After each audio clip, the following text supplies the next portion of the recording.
National Innovation Strategy. The nation station Oman FM, with the cooperation of the Research Council, presents Innovation Roadmap, an introduction to National Innovation Strategy from the Research Council.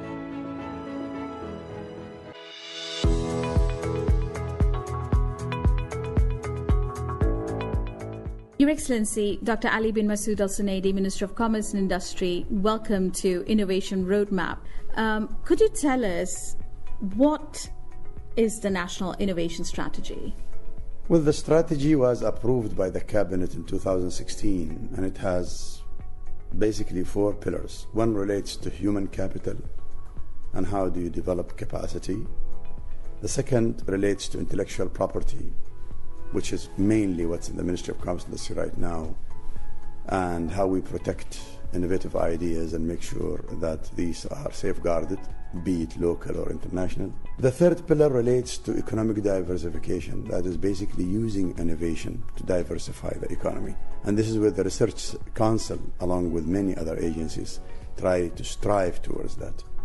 But I think most importantly is the fourth pillar, which is community engagement, institutions engagement. And again, this is the role the Research Council, alongside with its board and associated organizations, strive to do. So these are the 4 main pillars, if you would, that relates to the strategy that has been approved. From the perspective of business community or the Ministry of Commerce and Industry itself, it's a 4th pillar. Well, we work closely in all pillars, but I think we come in at the intellectual property and we come in at the engagement level, yes. Human capital development, we share that with ministries like Ministry of Education, Ministry of Higher Education, Ministry of Manpower, etc. But I would say intellectual property, where we have done a lot over the last year, 2017, we have expanded and upgraded our capacity. We are also now trying to connect with the industrial estates to promote more innovative ideas that could be then registered. There is also these competitions that are going on. Sometimes you see them at the level of the Oman Chamber of Commerce and Industry, at the level of Riyadh, at the level of Al-Rafid. And these are all trying to bring about talent and help them to register those ideas at the Ministry of Commerce and Industry.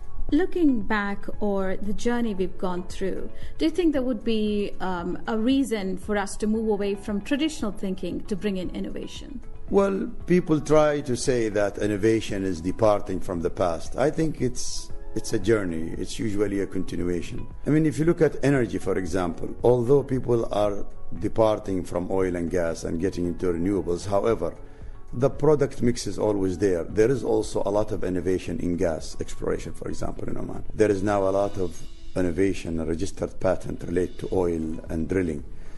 When you think of water, for example, again, innovative ideas have always existed in Oman and elsewhere. And the Falaj system, for example, was a very innovative idea to transfer water. But today, we have to use greenhouse technologies. We have to use very dedicated water networks. And all of that, I think, is basically an extension of what we have seen to the past. So I wouldn't put it as totally departing from the past. It's more of thinking beyond what we have. And I think this is where we are also trying to look at our sectors like water, water treatment, desalination, solar, renewables, food, all of them. We would have to look at what we have so far and try to take it a step forward. And again, look around us. There is interruptive technologies, and this is where you actually totally depart from the past and come up with something totally new. You will see that now in transport. There's a lot of interruptive technologies in transport and communications. And we are working very closely now in relation to city designs, industrial zones designs, new areas, new tourist sort of villages and new cities. I think a lot of smart city will come to play in places like, for example, Madinat Al-Arfan, like Port Sultan Qaboos, because again, you have to use some interruptive technologies in these areas to be very efficient and to be attractive. Very interesting, Your Excellency. That means we've been looking at the sectors that could be bringing in the innovation more in the near future. When we look at the grassroots, or when we look at the individuals, what would you advise them? I think sometimes we tend to be lazy in using what we have sort of inherited in the business. Many family businesses, for example, have done the same thing for many years. Now I see their young members of the boards and they come to us and say, we would like to do this totally differently. And Secondly, is education also, not just the family and the families, but education. Schools tend now to come and do hands-on, and they do training. If you look now, Riyadh has been funding alongside with the SME fund. They've been funding grooming the future businessmen and women. And they take all these young boys and girls at the age of 10 years and 12 years and take them to thinking totally differently about going about business. And a lot of that involves using the hand, physical, moving to the place, instead of the classroom.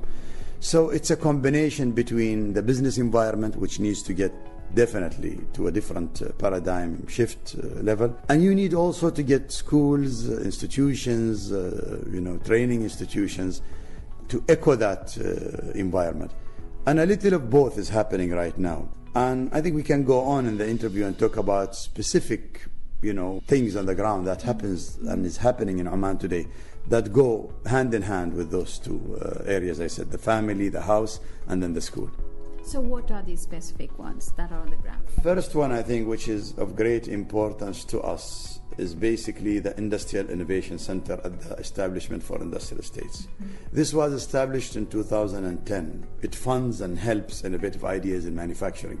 It sits in Rusail Industrial Estate. And in Tanfidh, in 2016, we have all agreed that should move away from the day-to-day business of Rusail Industrial Estate and become a limited liability company, allowing it to bring in expertise from around the world and allowing it to charge for cost and allowing it to also make profit out of that. That has been done. In the end of 2017, this became a limited liability company. So now there is a CEO and there is staff from inside and outside Oman. That's one initiative. Another initiative has been there for about 3 years now, which is called SAS Incubator. This is managed by ITA, the Information Technology Authority. Next to it sits SAS Virtual Reality Lab. And both of these two centers look at content development, content management, virtual reality, all those new things that you see now, things you see on TV today. A lot of them are made there. Interactive education is being made there. Training for PDO, museums are using this type of platforms. And I think that's the soft side of innovation. So you don't see physical things in that. You see a lot of ideas and you see a lot of programmers, but you don't see machines, you don't see molds, etc. There is also, coupled with that, 2 centers we are establishing at Suhar University. The government is funding them through grants. Ministry of Commerce and Industry is supervising that. Both centers came as a by-product or an outcome of Tanfidh Manufacturing Lab.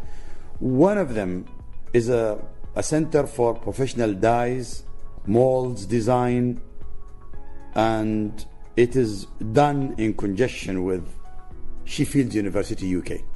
So Suhar University and Sheffield University together are setting up that center. Suhar University is paying for part of it. The government, through a grant, is paying for part. A sister organization to that, or center to that, within Suhar University as well, is a professional product design center, and it will look at prototyping facilities. So if a manufacturer in Suhar wants to do a small spare part, something new, something creative, something different, or cheaper, or smaller, or more efficient, they will go to this center. And in many countries, these centers live between government, academia, and business. And this is exactly what's going to happen in Suhar. We will have an influence by the industrial estates and the manufacturers. Government is going to be funding and but also monitoring them.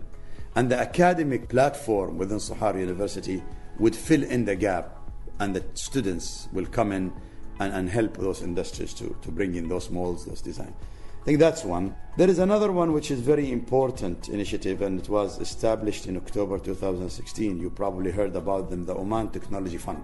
And I think what's great about that, it's a $200 million. It started very well. What's good about this, it does not constrain itself to Omani innovators only. It looks beyond, and it invests beyond. And there is a big sort of coordination between them and authorities in Ireland, for example, and Silicon Valley. So I think there is a lot to see, and they will become investors in innovative ideas, and they started to look into few. That has triggered new kind of partnerships. If you look at Al Husn, for example, they bought themselves a very good deal with Oliban. Oliban started a very small company that uses Omani frankincense, and it explores the ideas of medicine, cosmetics, well-being, well-being centers. And it looks at beyond the use of Luban just for perfumery. And this is where you start to see also an interest that is triggered by the University of Nizwa now is doing a lot of research on Liban. There is also the University of Dhofar and Salalah. They are also very excited about the frankincense use in medicine, etc. So you're now starting to see universities. Then you look at Sultan Qaboos University, which also going to house the biggest center for innovation that is going to be owned by the Research Council. That's already under construction, and it will invite international companies to come and house their facilities inside. You look at companies like PDO, they're doing a lot of innovation in solar. You look at SGRF, it's investing in Glass Point USA, and it owns about 25% in that company, which then comes to the oil fields in Oman, and with PDO starts building solar panel and solar power stations that then cooks water and injects it into the oil fields rather than using gas itself to burn. All of that is happening. It used to be fragmented. And back to your question now, this is all being tied up to the national strategy for innovation. So they have a count now of what is happening all around this eco-environment. So it's not a role of one university or one ministry or one company. All of them have to come together, and that's what I just told you. This is happening as we speak right now, and if you visit them, and I really would advise you to visit every one of them and have a full program in each one of them. There is one last center I haven't spoken about, which is very dear to my heart because of the way it started. And that is basically the Innovation Factory by ITA in Rusaid. And please do visit them. The way this initiative started, it started by young, talented men and women outside the government. We declared that we are interested in something like that. They came along, headed by a very young, talented Omani programmer. He became then the CEO. And I see them every day blogging, talking to young students around Oman about how to become innovative. And they invite you to come and use their tools and invent something or change something that you have used in your house for a while. Change something we have used as Omanis for a long time. Add something to an imported product and make it do something rather different. And this is how it shows you how much we trust these talented people. And again, when you visit them, you would meet people that are doing all alterations to things that we do, things to help the handicapped, things to help water in desert situations, preserve water, being innovative in sort of communications, adding something or the other to a tool that will act differently. And now many companies seem to be excited about them and are interested about them. And they have been visited by ambassadors, they have been visited by multinational companies. And we are talking now in the offset program to some big companies on how do we give them equipment that otherwise is not available. Oh. Because within offset program, we can demand within the program some kind of equipment or investment that will create a multiplier effect in the economy. So we're also looking at options there. And maybe even to see many more of these factories, innovation factories, as branches of franchise. Well, indeed. I think the private sector also has to now do that. I don't think what we've heard today, you've heard mixed initiatives, but a lot of them still dominated by government initiatives. I think it's with the exception of oil-related companies. I think there is a lot to do in minerals. I mean, minerals is a huge opportunity for innovation because of the heat, because of the scarcity of water, because of the increasing cost of electricity and energy. You could do a lot of innovation in a hot country like Oman. And you probably heard about projects in Salalah by Japanese initiatives, how to cultivate water in situations like that and use it further. From now and then you hear these initiatives. And I think what's important that all of this should be tied up with the already approved innovation strategy that is approved by the government and now governed by the research center. So you would like to see bigger role from the private sector? Indeed. At least in terms of supporting inventions, would you say, and the measures that are taken by innovators? Yeah, I think many people think initiatives should be money. I don't think so. I think many of our young, talented people, and be it Omanis or non-Omanis who live here, I mean, you look at schools here now, you've got talent everywhere. Probably 1/3 of schools today are international schools or private schools. They also have talent, and they should not be overlooked. A lot of them, their families are capable of funding their initiatives.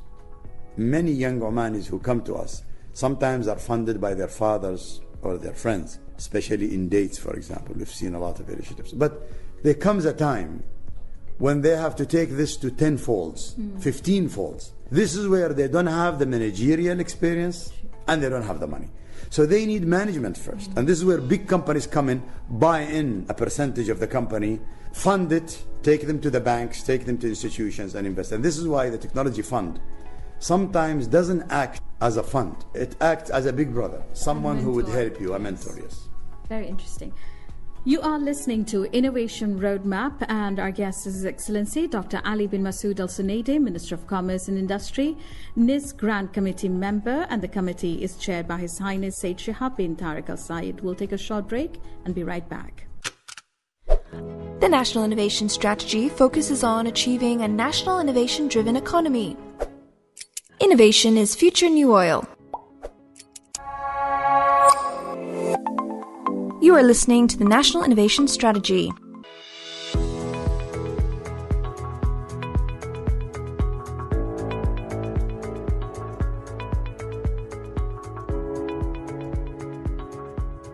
You're listening to Innovation Roadmap, and our guest is His Excellency Dr. Ali bin Masood Al Sunaidi, Minister of Commerce and Industry and NIS Grant Committee member.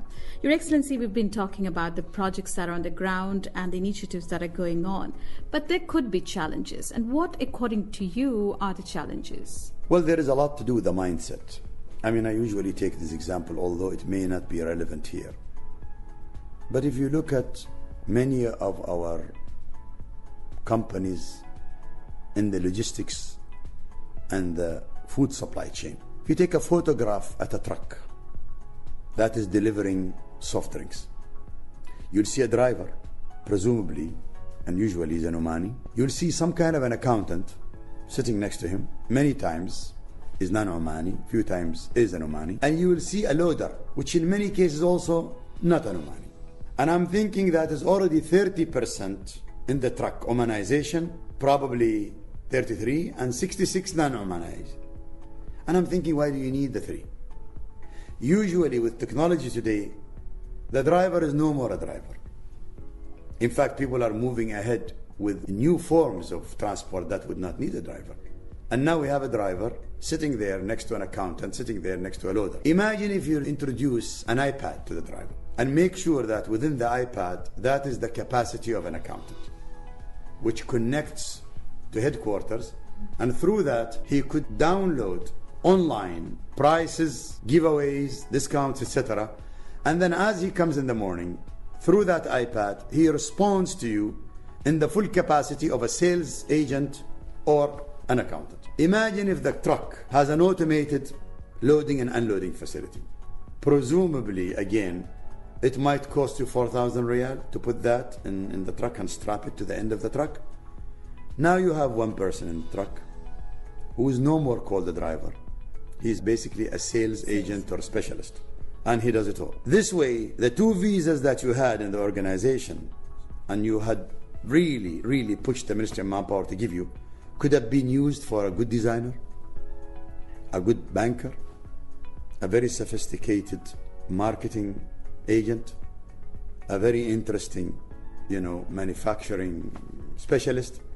You're losing all of that because you don't want to allow innovation to come. So I think the mindset is one of them. The second, there is an abundance sometimes of workforce that comes to Oman at a very low price. And this is not fair to the economy. In many countries in the world, they behave better because the cost of labor is very expensive. And I think because of that, they've introduced innovative ideas and technology. But as I said, also innovation is not about physical attributes, equipment, etc. Innovation sometimes is about software, is about, unseen re-engineering work, things you don't see on the surface, redesign, business sort of environment change. And all of that doesn't happen unless you have an innovative mind in the company. So I have asked manufacturers last year when I met with them in the 9th of February, and most probably I'll ask them again this year when we meet on the 11th of February. They must have a section head for innovation in each factory in Oman. If you look at the organizational chart in many companies, especially mid-sized companies, you will see a big investment in the finance department, a big investment in the manufacturing, a big investment in the accounting. Very rarely you see one person say and call himself, I am actually the innovation officer in this organization. And I think this is lacking because of also the mindset at the upper level, at the board of directors. And I would like, to say that bluntly. I think many CEOs have stayed, uncautious about, innovation in their companies for a long time. And I don't think they spend a lot of time with the young generation in their companies. I really would urge them to take time and start acting as catalyst for change, as catalyst for, innovation. Two things we've learned in school. Normally, people are reluctant to change. Whenever you want to bring about change, people will tend to be reluctant to change. They don't accept it very easy. And this is rule number one. Every manager would tell you, and they would understand and deal with it one way or another. But number two, change takes time. Although you have catalyst for change, for innovative ideas in the organization, it goes through a tedious process inside the organization. By the time it reaches management, by the time it reaches the board, it would have been modified and altered and, distorted until it gets up to the upper level. And I think what management should do is come sit at the lower level. We in the Ministry of Commerce Industry, when we were thinking about Investor Easy, the technology was supportive. We had enough computers. We had enough programmers. But we did not have enough specialists in the business re-engineering. Saying we don't want this to do this, we don't want this big application, we don't want this information, this we can get it from ROP, this we can get it from manpower, this is redundant. And there are many who, out of our own staff, were threatened by bringing in this new environment because they feel it take away power from them. It decides on its own, electronically, without asking permission. And that's also the bias that is there. If you look at why technology worked in one country, did not work in the other, you would see they did not have the urge, or there was a lot of bias against it. So the business environment should also understand there are people who want to keep it the way it is there. They want status quo as opposed to innovative ideas. The role should be always is triggering the change. And I must tell you, I am happy to see that at the SMEs now, we are seeing a lot of that. I was told recently about a branch of a bank, and I wouldn't promote the name of the bank on your program, but I've asked them how did they do renewables in their branch of the bank. They said all of it was designed and implemented by young, talented Omani people, using, of course, state-of-the-art international technology. But the integration, the idea, the put together of the product was done locally. A lot of young people now, you will see them doing applications, e-commerce applications, money transfer applications. And all of that is happening as a pull to government policy.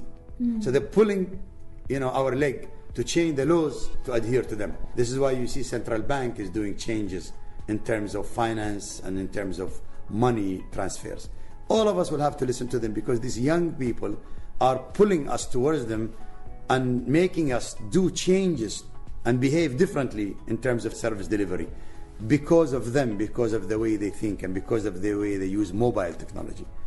And it's a great help. Mobile technology, telcos have done a lot of boost to innovation in Oman and elsewhere. We take a short break and be right back. You're listening to Innovation Roadmap with His Excellency Dr. Ali bin Masood Al Sunaidi, Minister of Commerce and Industry. The National Innovation System requires the harmonization and integration of innovation policies. National Innovation Strategy Project. We are partners in preparation and partners in implementation. You are listening to the National Innovation Strategy.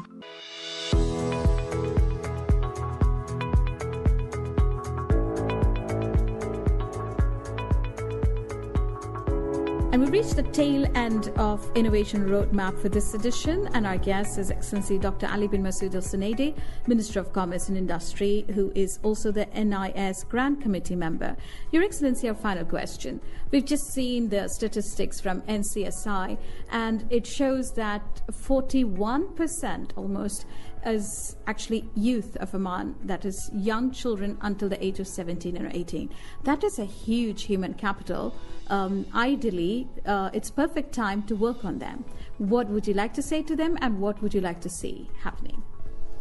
No doubt this is a blessing. I mean, when you have a young society, they are more adherent and more and less resilient to change.